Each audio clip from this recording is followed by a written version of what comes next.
Welcome back to the Umuco podcast with Alex and Dydine. Today, we spoke with Loida Vasquez. She is a friend of ours, and it was a really, really interesting conversation that we had speaking about her upbringing, growing up here in Los Angeles. And she talks a little bit in depth about sort of going against the kind of social norms that were in place in the 80s and 90s. Yeah, it was very, very fascinating. Yeah, she's an incredible woman, and she talks a little bit about her family's journey from Mexico to the United States of America. So it's really, really a wonderful interview. We hope you enjoy it. We're not going to spoil everything, so go ahead and have fun.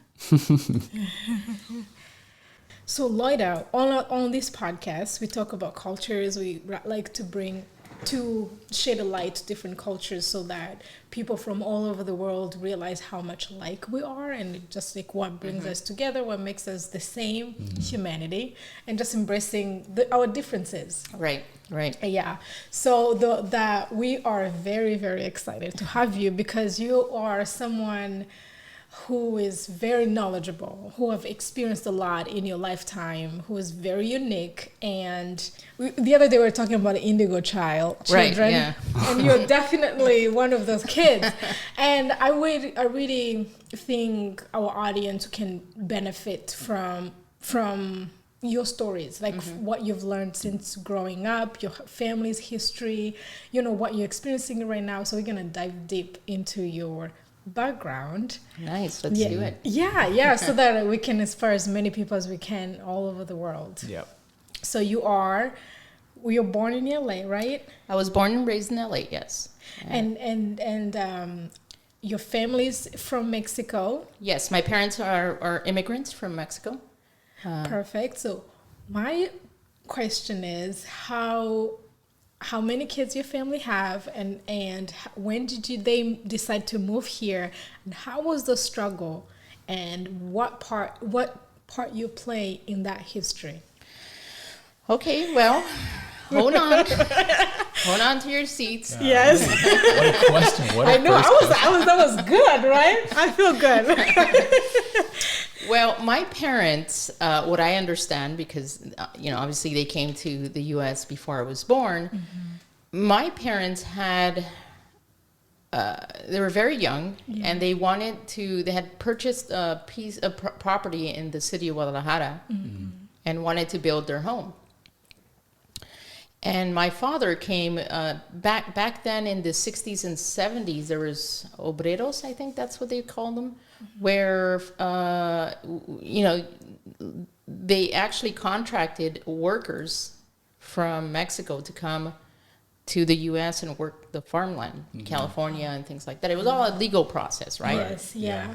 So my dad had come here, had done a couple of stints here to gather some dollars to build the house. So they started building their house, but those were just short contracts. They're like 3-4 months, whatever time it took to harvest the berries or the the garlic or whatever.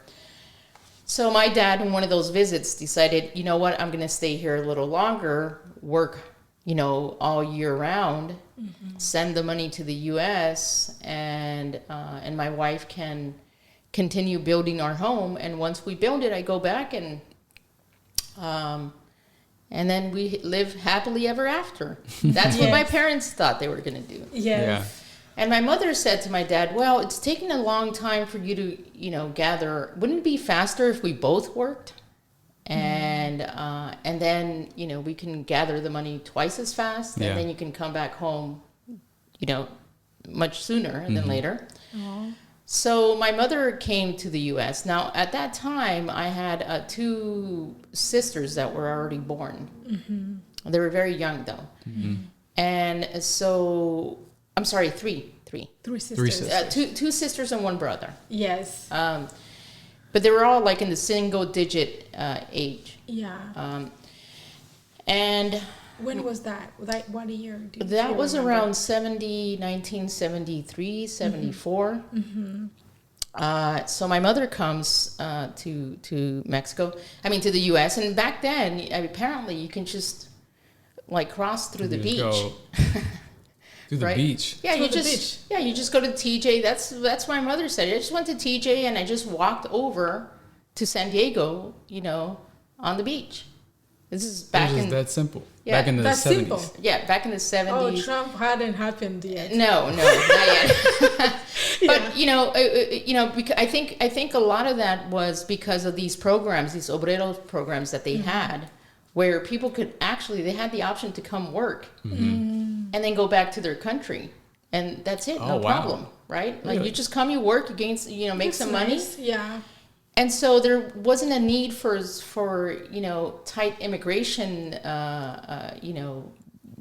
protocols at the border. Yeah. Because people actually wanted to go back to Mexico. They didn't want to stay here. No. Actually, tighter immigration laws, I think, caused a lot of these people to stay in the U.S. And my parents might be one of them. Yeah. So when my mother came to the U.S. to help my dad make money, she became pregnant, and she couldn't live without her kids, so she sent for my brothers and sisters. And once my brothers and sisters were here, and my mother wanted to rent an apartment. Before my brothers and sisters arrived, my dad and my mom rented a bigger apartment for the whole family. Yeah.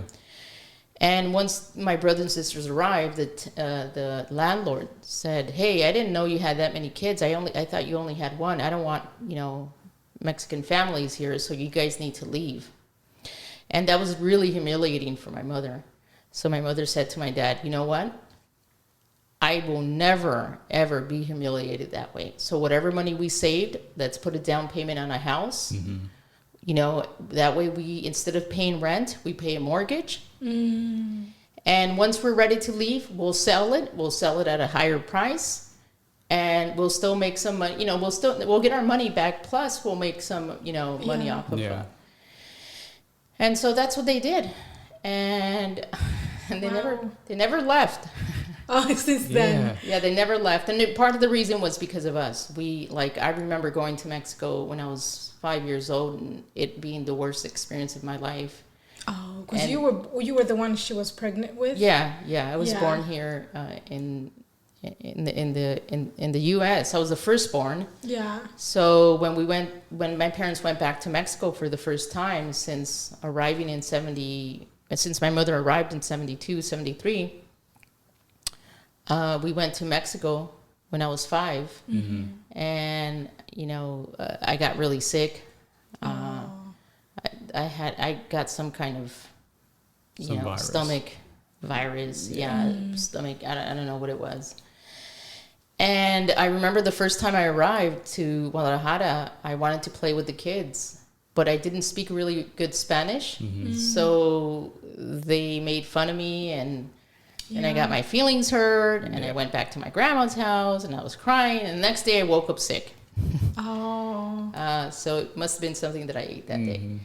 And my parents had planned, this whole vacation for the family. They were going to go to Cancun. No, they were going to go to Acapulco, I think. We were going to go to Mexico City, But I didn't get to go because I got sick, so I had to stay. Oh, man. Oh, not a great experience. And you stayed at grandma. Oh. And that was, again, the first time you've been there. The first time you've been there. Oh. Yeah.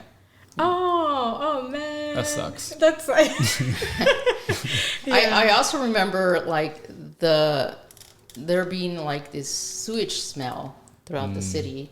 And, and traffic being chaotic. I mean, if you think LA traffic is chaotic, no. There was no rhyme or reason to the traffic there. And I remember thinking, oh my God, what is this place? It's horrible. It smells bad. You can't eat food because you get sick. Oh, Kids don't want to play with you. So, Yeah, I want to go back home. Yes. Because LA was your home. Was what I had known, You the had only thing that I known. had known. And so, yes, I Yeah. wanted to come back. And every time my parents would bring up, well, we're going to eventually go back to Mexico. I was like, I'm not going to Mexico. I'm not Yeah. going to go live there, you know. And I think it was a lot had to do with that first Yeah, experience. The first experience.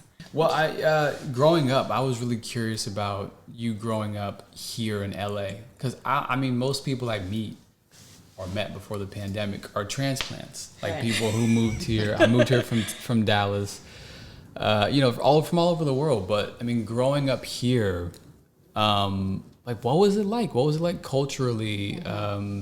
Like from a Mexican kind of background, what was it like? Did you feel like you fit in? You know, yes, I did. Well, at first, the first 10 years of my life, the first house that my parents bought, you know, the previously mentioned home, was in Huntington Park. And at that time, there was a lot of white people there, Caucasian Americans there. And slowly, the Mexicans started to move in, right? So I moved there when it was mostly Caucasians. Yeah. And you know how Mexicans are. They don't, you know, my aunt moved, my uncle bought the house next door, and my other uncle bought the other house next door, and some other relative bought the house in front. And so, Before you know it. You have a small little community that just keeps on growing. Right. So my childhood years at that house were amazing. Oh. Yeah. Amazing, because I felt very protected because I was surrounded by family members that I felt I can trust. But also the property was fairly large. So, you know, there was, which is not very common anymore. These properties have been, you know, converted into apartment complexes. So those homes were torn down and converted into apartment complexes because they were that big where they can, you know. Wow. So, so my dad was really into permaculture before permaculture was a thing. Okay. What's that? What's a permaculture? Permaculture is a systems design. It's a design for properties where you can create a self-sustainable life as much as you possibly can. So you will have herbs, you know, plants. Most of your plants would be fruit plants. Like everything serves a purpose in that design. Yeah, it serves a purpose to the people living there and to the community. It creates a community, right, where that community can live off of that. Yeah. That property. So my dad did a lot of things that are part of the permaculture principles. Like he planted lemon trees, lime trees, all kinds of fruit trees. And in the back, he planted corn. He planted beans. We had bees. We had beehives. And on the roof. Yeah. Do you have honey? Like bread? Oh. Yeah, it was all for food. You never had to go to the store. Well, we did because we were a fairly large family, but but you know, when I think my dad just did it for the love of you know, of farm. Like he grew up farming, right? Yeah. So and then on the rooftop, you know, he had cactuses, like, you know, the what is that cactus called that Mexicans eat a lot? Anyway, so mostly everything that my dad planted, or most of the plants there were provided some kind of food for us, right? That's amazing. Except for roses.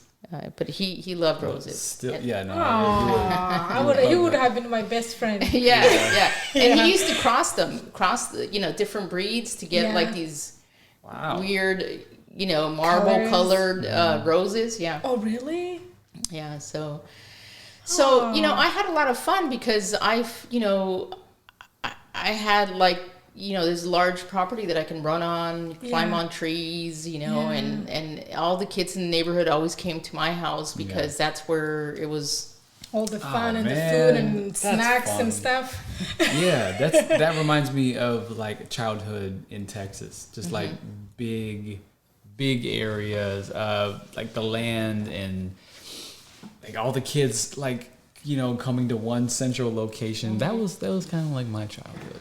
Right. Oh. Oh, I feel bad for kids nowadays that don't have that opportunity. I know. Yeah, Kids, that's true. kids aren't like, I don't think they get to be kids as long as we were. Right. You know. Right. Yeah. Which is sad. It's sad. Yeah, that's true. Because go ahead. we were gonna say. No, I was just gonna say it's fun to play outside, but I It's don't think fun, most kids know that.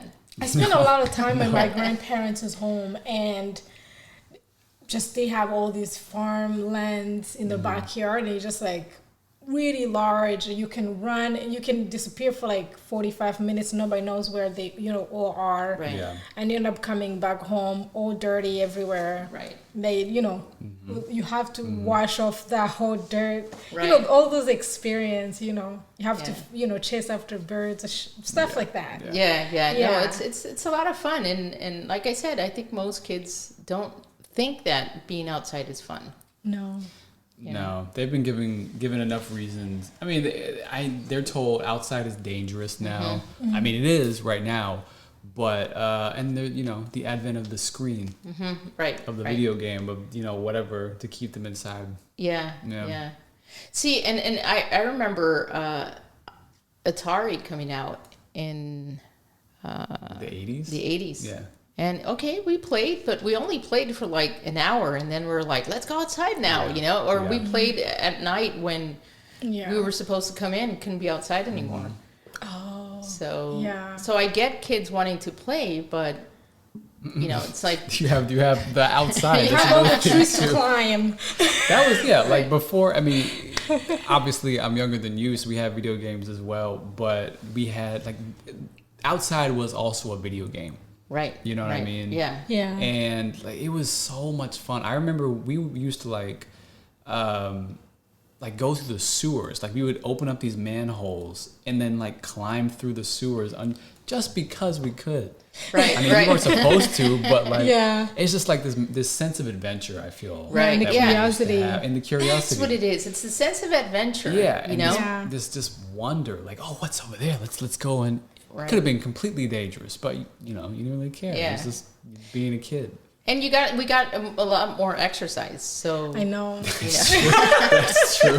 That's true. Because I remember I wanted to run everywhere. I wanted to climb trees. I wanted to kick every ball that I can possibly kick. And I think a lot of the reason why, or I should say, I don't have any children, so I shouldn't say, I'm not an expert and I don't spend all day observing With children, kids, but it must be really frustrating to have all this energy as a child and not be able to release it because you're sitting in front of a TV playing video games. Yeah, so to finish answering your question, that part of my life was great. The only thing that I started to feel as I started to get older, and I'm talking about between 5 and 10, is the pressure that you typically feel from a Latino family to conform. And at this time, and I was a tomboy, right? Like I wanted to run and play and kick things and ride my bike and do your thing. Just right. Yeah. And everybody was, my family and everybody was like, not my parents, but like my aunts, my uncles, my cousins, They're like, oh, Loida, why don't you wear any dresses? You shouldn't be outside playing. Girls don't do that. And so I started to feel a lot of pressure, outside pressure to be different. But I didn't want to be different. I wanted to be who I was. Yeah. And I was constantly fighting against these cultural norms. Right, Yeah. right. So that was the only. I think that was, I think that was the only negative thing that I could perceive from that time of my life, which was from the time up until I was 10. Yeah. I lived because like I said, Highland Park eventually became a Latino neighborhood. Yeah. So I was there when that transition started to happen. Yeah. And so by the time I left at the age of 10 and moved to this house, Yes. it was mostly Latino. And I didn't like a lot of the cultural norms, like where men, you know, were in charge.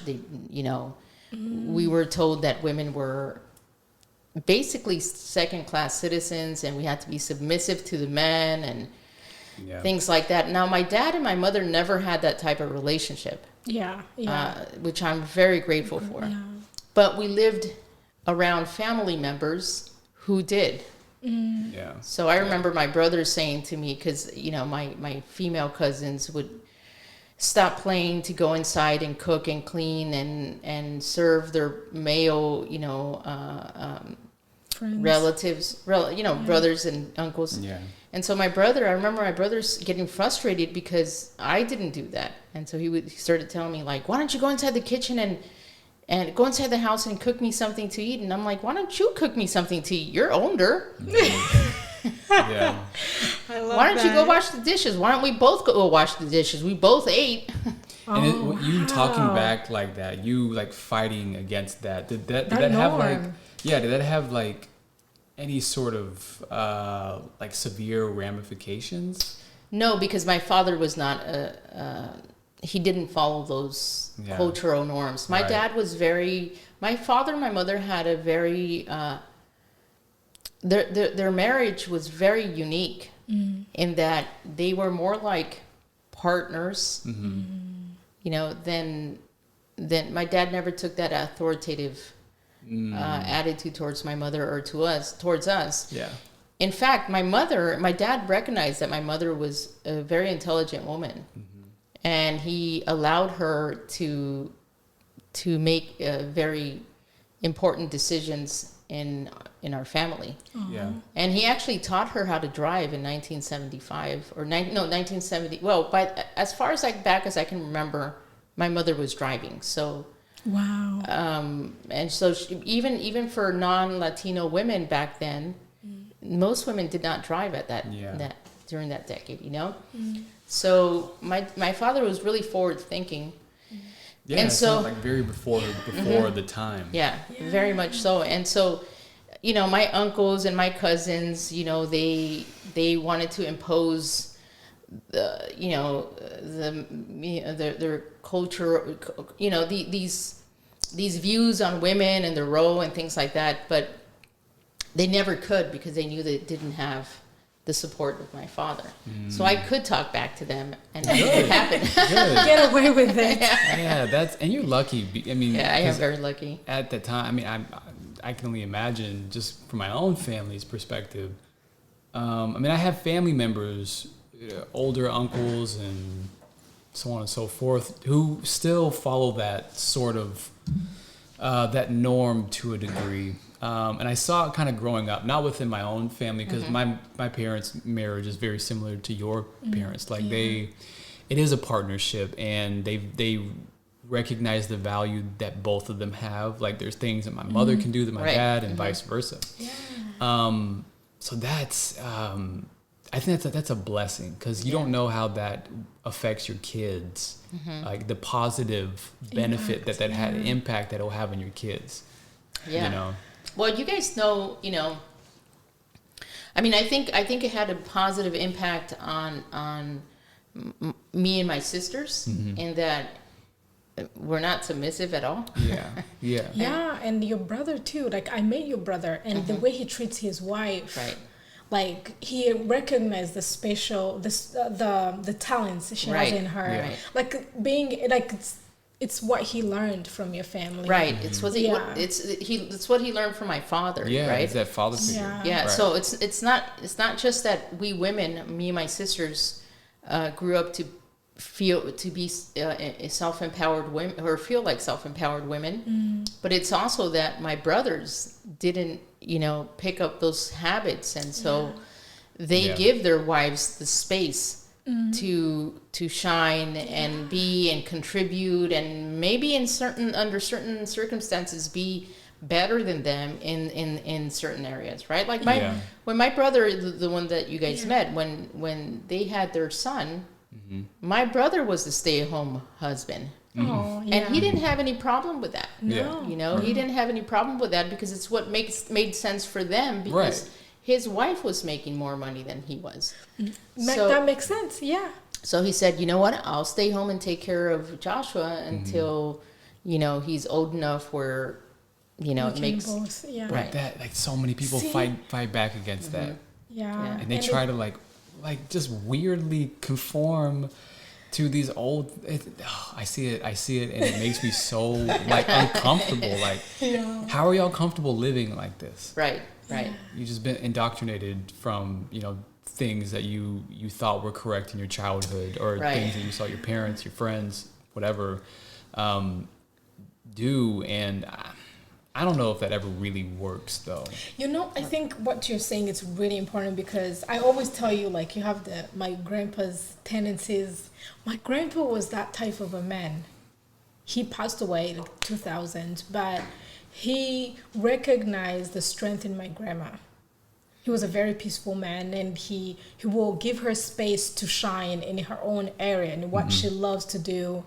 And she had, like, they were partners, were doing business. Because they were farmers, and my grandpa took care of all the cows and whatever, the milk business. Yeah. And my grandma was in charge of all the farming.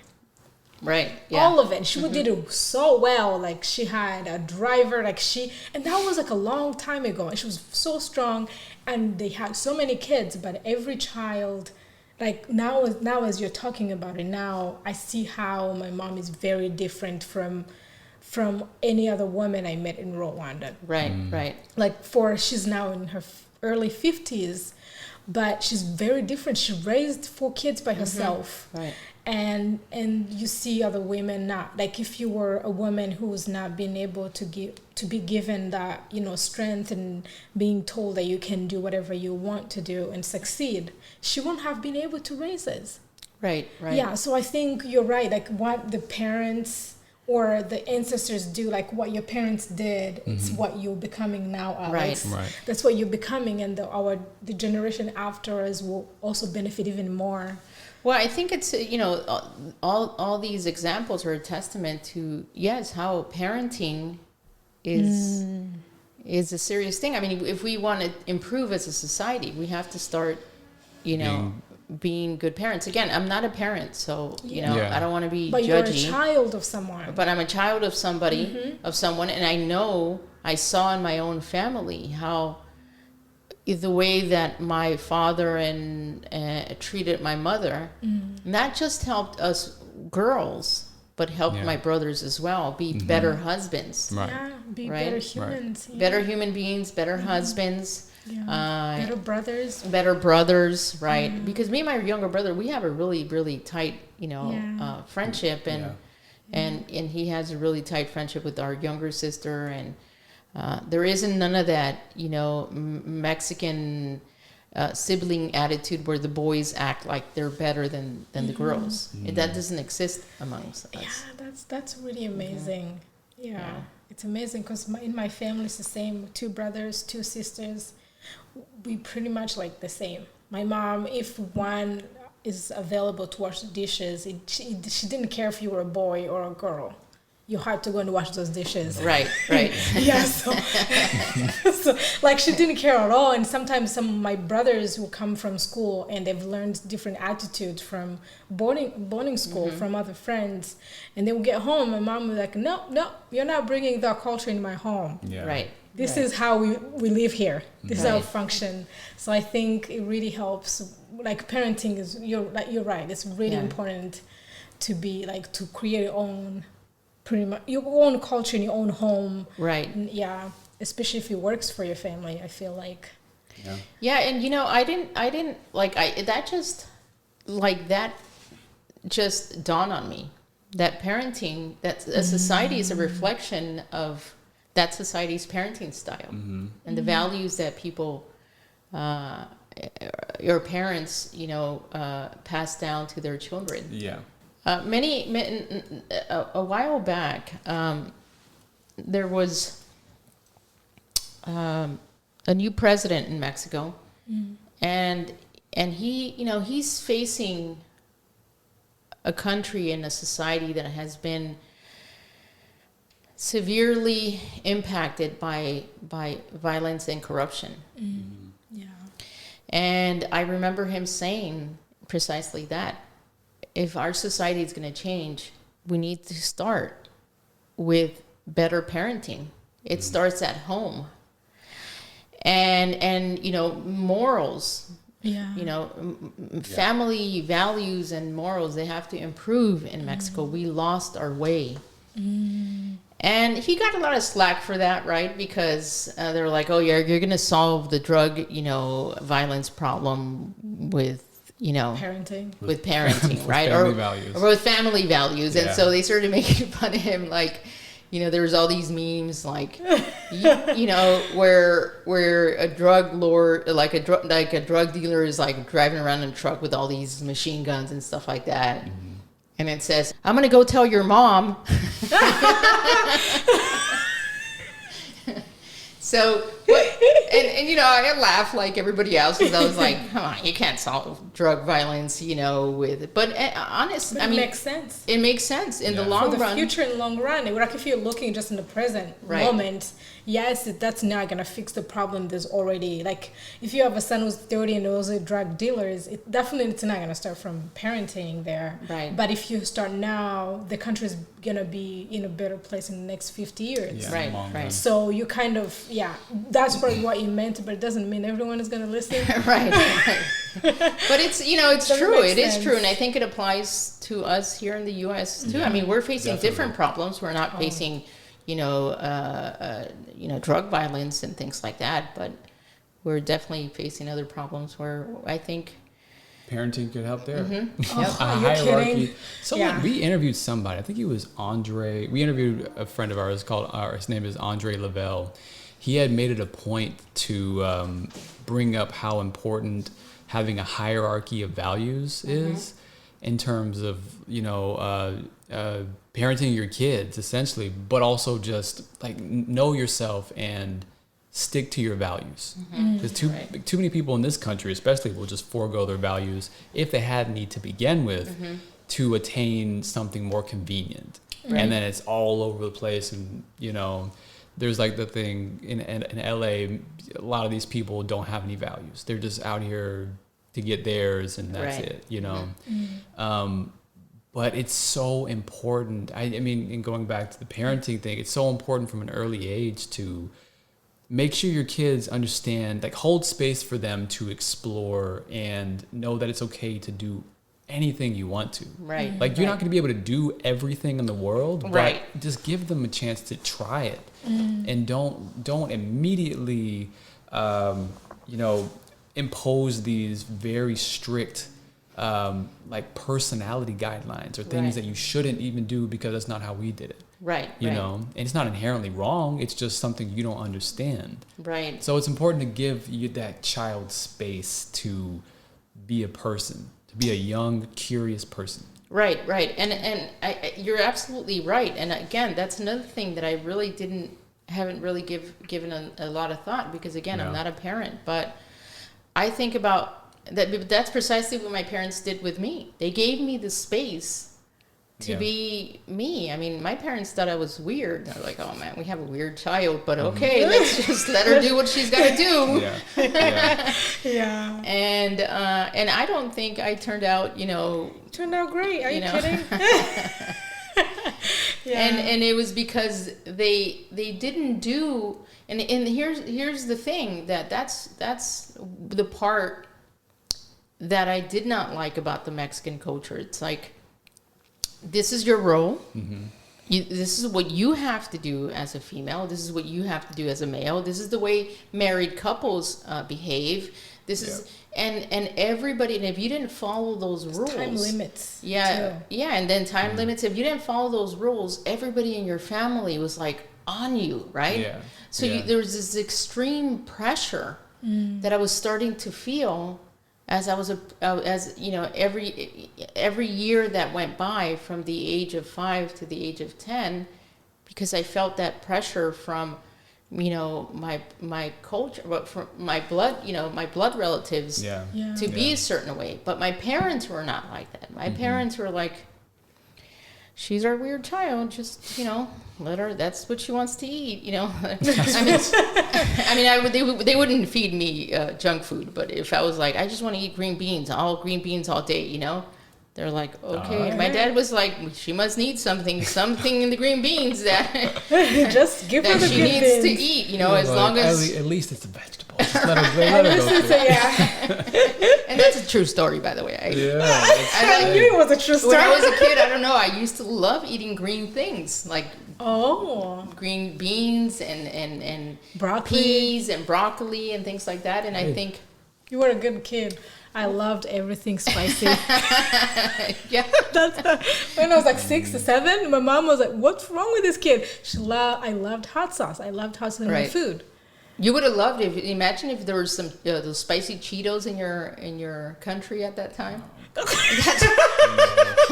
That's all you would have been eating, right? I know it was bad, but it's because I always ate with my grandma, and my grandma loved hot sauce, really hot sauce, and I shared food all the time with her. I loved sitting next to her and eating with her. And that that's amazing. Like everybody always thinks that only Mexicans like hot sauce, spicy food, and and I'm realizing that we're like, from a scale of 1 to 10, 10 being the hottest, Mexicans are at a 4, right? Probably. I think my grandma was like on 8. Right. Yeah. No, it's the same thing in the South. Like people love, especially like in like barbecue, like black barbecues. Yeah. Right. In my experience, hot sauce is that, Tabasco. Like I know people who used to carry a little tiny thing of Tabasco sauce in their purse. That's what and then they pull it Beyonce out song. and then the hot sauce in the back swag. Is Hey, that? what about you guys had the holster instead of a gun? You would carry it. I would not be surprised. No, it was a staple. But personally, I used to hate hot sauce and stuff. Right. Because I just didn't like it, and I had still do have a major sweet tooth. So like the contrast between those things were not okay with me. Right. It was only until later in life where I really started to appreciate it. Right. Maybe it's in my blood. Maybe it just took longer. It's in your blood. I'm a late bloomer. Yeah, maybe. you're a late bloomer. Yeah. Either way, I'm happy I do. I love it. I love hot sauce too. No. It is. It makes everything taste so much better. It does. It just fires off your taste buds. It kind of just makes you more alert to it. Right. It's not. There's no passive eating. It with hurts, hot but sauce. You can't just casually just chow on something hot. You're in the present moment. Right. I think that's what I really appreciated. I'm gonna have to agree with your description. Yeah, 100%. You're in the present moment. For the spiritual people, that's actually sounds like a good. It's a big thing. It keeps you grounded. Yeah. But moving forward with that, so you came out at 15, right? 14, 15? I was 17. Oh, 17. Okay, 17. But it was still a very young age. Yeah, very young age. What was that process like? I mean, because you just described, the societal or family norms that you kind of had to fit in, or they tried to make you fit into. I'm sure that presented even more challenges for you. Yes. And I think it could have been worse, but it wasn't, because at the age of 10, we moved into this neighborhood, this part of LA. Mm-hmm. And back when we moved here, it was mostly African American. Mm-hmm. And let me tell you something, man, I felt so liberated. Oh yeah. Really? Yes, because I was starting to feel that pressure, on me, and it was starting to make me feel like a little depressed and things like that. So, moving to this neighborhood away from, the Mexican or Latino culture, was a huge relief for me, and I was so happy. I mean, and I just slipped right into And your dad was like, "What's happening?" Yeah, my dad's like, I think you were born to the wrong family. Because I easily made friends with everybody here, and I just felt more at home, and so that helped. Mm-hmm. That helped when it came, many years later, when it came time for me to come out of the closet. Yeah. But my parents were Christians. My dad was a pastor when I was really young. Mm-hmm. So I was very naive in that sense. Mm. Okay, I I wasn't aware that there was such a thing as homosexuality until I was about 15. Oh, yeah. And even were you crushing on a girl at 15? No, I was in a psychiatric hospital, which is a whole nother story. Oh, that we're gonna share that one. But it's okay. We'll go back to that one. But I remember one of the staff members, taking me out for ice cream, and leaving the facility was a huge thing. Like, you had to earn that, right? And so he said, I had earned my points to be able to gain those privileges, right? Yeah. So he said, hey, you want to go out for ice cream with me? And I was like, okay. So he takes me out, and and we're eating ice cream, and he's telling me, his story about when he was growing up, and how he felt. He always knew he was gay, and it made him really sad because he didn't. I don't remember exactly the details of his story. I just remember thinking, why is he telling me this? Oh, you didn't know that you were gay? No, I was so naive. Oh, but you had all these emotions that you didn't know what they meant. I didn't know that. I just thought that I liked having friends Yeah. that were women. I didn't know what it was like to. I don't think I had fallen in love with anybody at that time. No. But you were just like, I really like how I feel. Yeah, I really like so and so. I really like Maria, or I really like Shanice, or or she's cool. And I didn't. She's cool. She's cool. She's cool.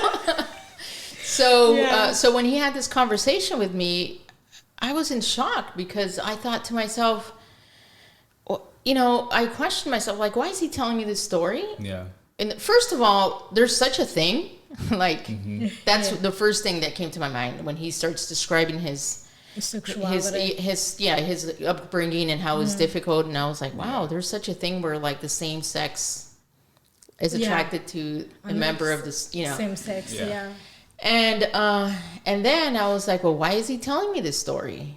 And then I felt uncomfortable because I think to a certain extent it was the first time that I was aware that maybe I am, or he thinks that I am that way too. Oh. But I had not experienced anything that would clue me in. Yes. Yeah, and also, like, I can imagine that being like you feeling very vulnerable. Like, if he sees it before you do. Yeah. I mean, I would have felt almost like naked. Like, wait, what do you mean? What you see this? Like, does anybody else see this? And it's like, and you're exploring it and trying to comprehend it at the same time. Yeah. And like deep confusion. Right. That's why. I imagine. And I think that's why I started to feel uncomfortable. Yeah. Yeah. Because I felt exposed. I felt naked. Yeah. And it was like, I don't know, like you waking up from a coma and somebody telling you like your entire life that you don't remember. Yeah. Yeah. It's weird and it's confusing and so I wasn't ready for that conversation. Right. And I think he caught on that I wasn't ready. So when I when I finally was back into the public school system, I was fortunate enough to go to Fairfax High School, which had a Project 10. Now, Project 10 was a program that LA Unified School District had back in the 80s and 90s. I'm not quite sure when it was created or by who but basically, if there were students that were attending, their local high school, if they were gay bashed, then they would get bused to the Project 10 schools. And so these Project 10 schools had really strict policies against gay bashing. So that if a student who was, who lived, right down the street from the school, and they attended that school because it was their local school, if they engaged in any kind of gay bashing or discrimination, their parents were told, this is a Project 10 school, there's a lot of gay students, you have the choice to be shipped to bus your child to another school if you want. Yeah. if you don't, that's fine. He can attend this school, but if he does any gay bashing and discrimination, he's going to get, kicked out of this school. Right. Yeah. So that program, it created a safe zone for gay students, homosexual students, and they also had a group therapy session. They had various ones on a weekly basis. So I went to this school because it was my local school, right? Mm-hmm.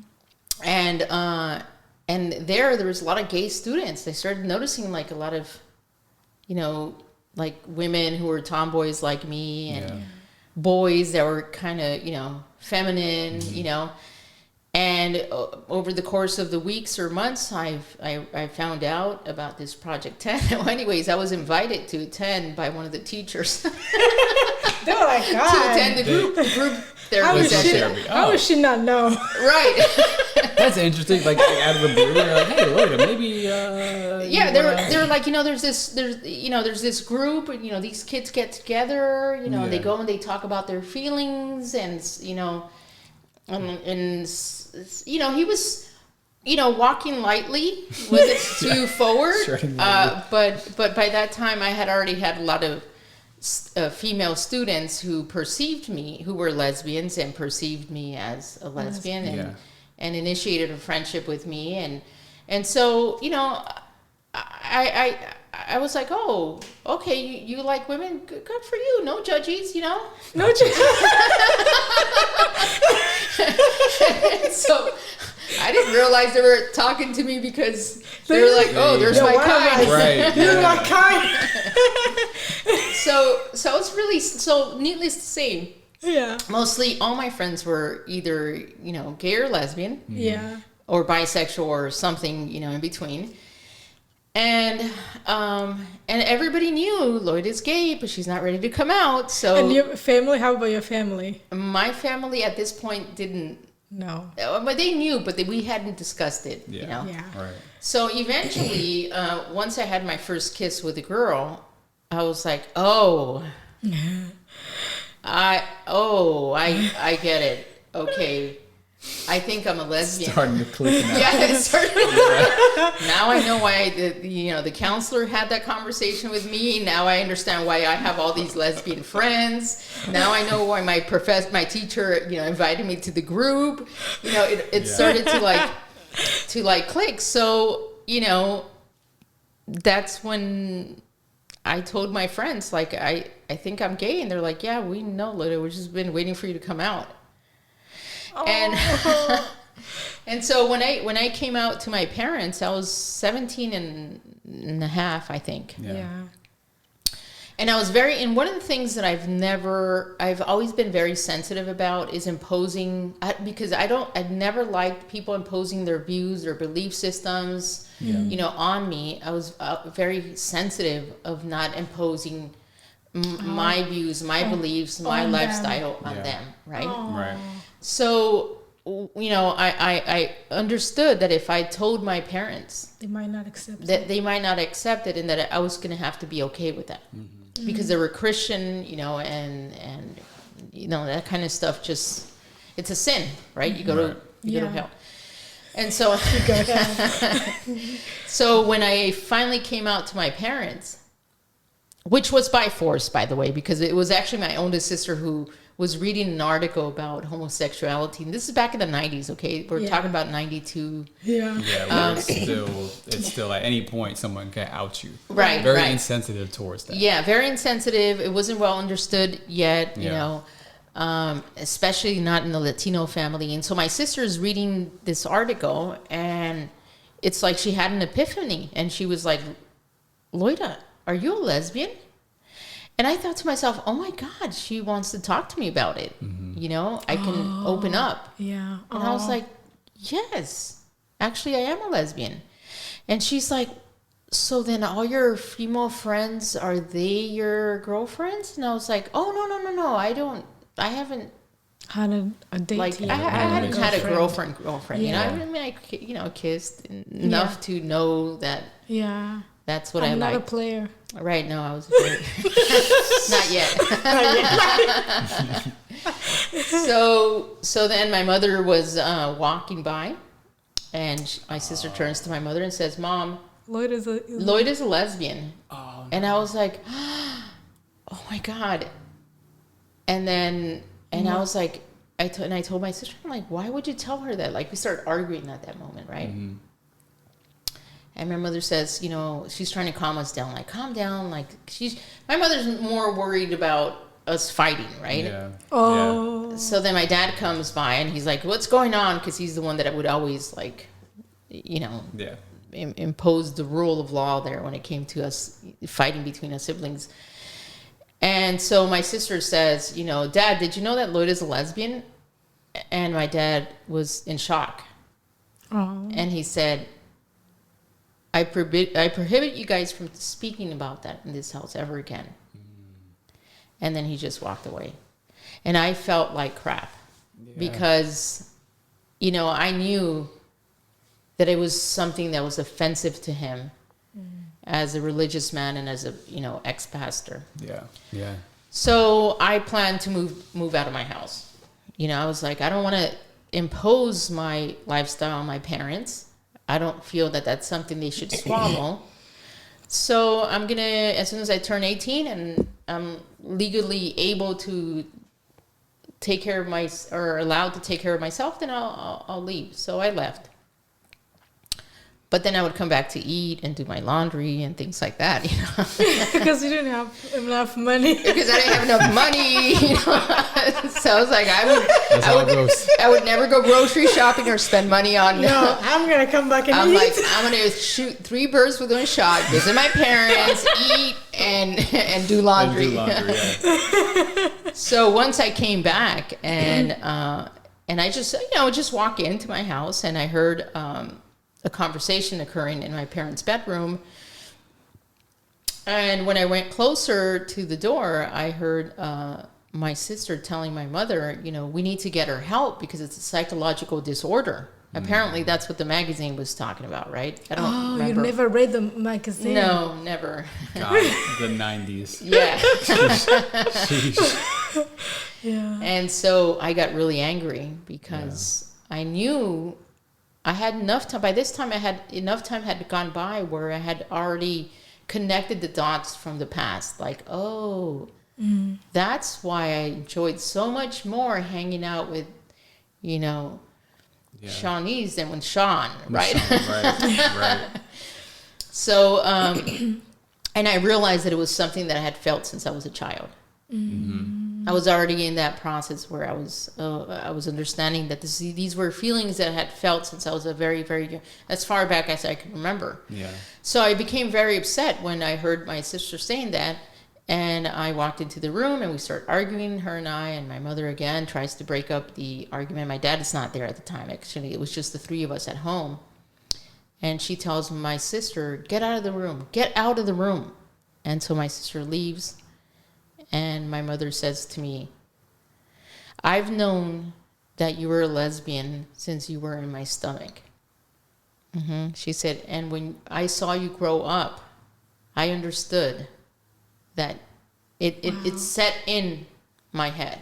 Yeah. And she said, and in this home, nobody's going to discriminate against you. Nobody. And if you ever have a girlfriend, we're going to accept her just like we would your brother's girlfriends. I'm just going to ask you for one thing.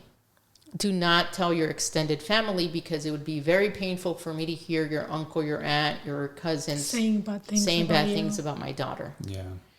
And it was really emotional. Yes. Holy shish kebabs. So, and I got really emotional and I cried a little bit and I hugged my mother and I told her thank you. And from that moment on, it was business as usual. However, I was still so grateful that they were giving me that space and that opportunity, and I didn't want to take advantage of what my mother had. And in other words, I didn't want to be like, oh yeah, well my mother said, so I'm gonna I'm gonna rub my homosexuality in your face, and I'm gonna have pool parties with a bunch of naked women. No, of course not, right? So I had to be, I tried to be very respectful. Yeah. So in that sense, I was very, very, very lucky. Yeah, you were. Yeah, very lucky. God, because you have a special mom. Yes, my mother, and both my mother and my father are really special. Yeah, and I assume he eventually came around as well. Yeah, he sometimes it takes people just. I think with my dad, it was more like, because I was closer to my dad than I was to my mom. Oh, so it was more like a personal deal with him. Yeah, I think it was more like he was a bit disappointed that, his favorite daughter at the time, because then my little sister was born and she became his favorite daughter. Yeah, that happens. Right. And so I think that, once he met, when he met my first like serious girlfriend, and she, he saw that, she was this nice, respectable, normal, girl. It helped him a lot to accept it. Yeah. So with my family, I didn't have that much of a difficult time. Mm-hmm. I did with friends that I had grown up with that were not gay. Mm-hmm. Some of them stopped talking to me. Because the one thing about me is that I try to be genuine. Like if I am who I am, and it's like you like it or you don't like it, and if you don't like me, then do yourself the favor and do me the favor and leave my life, right? Because I don't want to have to hide who I am. That doesn't mean that I'm going to rub my homosexuality in your face, but it shouldn't also mean that I need to tippy-toe around you or pretend or be something that I'm not. Right. So I did have some friends that, ended the friendship, really close friends of mine that ended our friendship when I came out of the closet to them. And that was really painful. That is, it's an amazing, I think it's amazing. Powerful. It is really powerful. So many people need to hear that. Especially, the courage. Not everybody has as supportive a family, a supportive mother as yours, but even just like the strength, that it took to own that at that young of an age. Mm-hmm. Where like any sideways comment, any comment, a negative comment that makes you feel bad about yourself could send you spiraling down another path. Mm-hmm. Yeah. But it's a testament to how you view yourself. Again, the support of your family and the close friends who did end up, supporting and loving you throughout anything.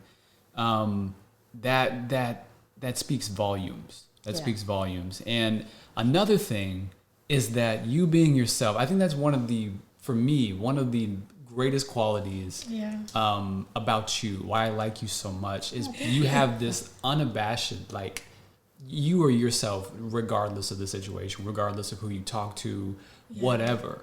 Right. You may tweak it here and there to adapt to a certain situation, but your core, you don't hide who you are. Right. Yeah. Right. Yeah. And for me personally, that's something that I had to get through. Mm-hmm. Being a more introverted person is like being so unafraid to be yourself in whatever situation. Right. And so, that's a strong thing that I think other people like myself will take to a lot. Well, I once read a quote, and I don't even know who wrote it, but I read something and I thought, oh, yeah, that's right, huh? It's so much easier to just be you than to pretend. Yes. So easy. Imagine all that energy that you spend. It's exhausting. To be somebody else. And so it's so much easier to be you. And I think that's where I was coming from. Yeah. Like that's how I felt when I was growing up. This is me. Like I just easier. Like it takes too much energy, too much effort to try to be somebody else. It takes too much energy, too much effort to try to impress people. Right, to try to impress people. And one of the things that I learned, when I was 15 is that it just feels so much better to be liked for who you are. Mm-hmm. Right? Yeah. Right. And it could be that person A likes who you are and person B doesn't like who you are. That's okay. Like you're just not doesn't make you a compatible, good or right? bad person. Exactly. It's about compatibility, and it could be that person B, likes you, and person A doesn't like you. Well, that's fine. That's why we pick and choose our friends the way that we do, right? Yeah. So I learned that at a very young age, and I don't know how I learned it, but it just seems so much easier. To just be you. So I think it comes from that. And I wish a lot of people, I think that if, there's a lot of people who are hurting because they're trying to be somebody they're not. And I'm not just talking about homosexuality. I'm talking about, fitting into the image that you think your family has of you, or your husband or your wife or your friends. Right. It can be a very painful experience. Yeah. And it really, the more you live in that life where you are trying to please everyone and you're pretending, you end up to a point where you cannot even recognize yourself because you don't remember who you were before you started, pleasing people and pretending and not being the authentic. And it's okay to not be liked. It's okay to not be loved. It's okay to make mistakes, to fail. Right. And by the point you accept that, literally your life changes. It just improves. It's a matter of perception. It is. Yeah. Like, it would be so, why do we need to be liked by everybody that we meet? We don't. No. Some people will like us, some people won't. Yeah, it's like we don't like everybody. Right. It's almost like it's a perception. Right. Like we don't like everybody. Why would we want to be liked by everybody? Right. I've never heard that. I haven't heard it stated like that before. Oh, that's when my Quote that, girl. Quote it. No, that'll be a quote. We'll post it on Instagram right after this. That makes so much sense though. Like, that's the first question someone should ask someone who suffers from trying to please everybody. Like, do you like everybody? No. Well, no. What would you like? Yeah. Well, then why would you expect to have Actually, I don't know where that came from, but that sounds good too. I'm happy we got that on recording, please. That was great. Oh, Dydine. Yeah. That's going to be a whole nother book. That's going to be the title of your next book.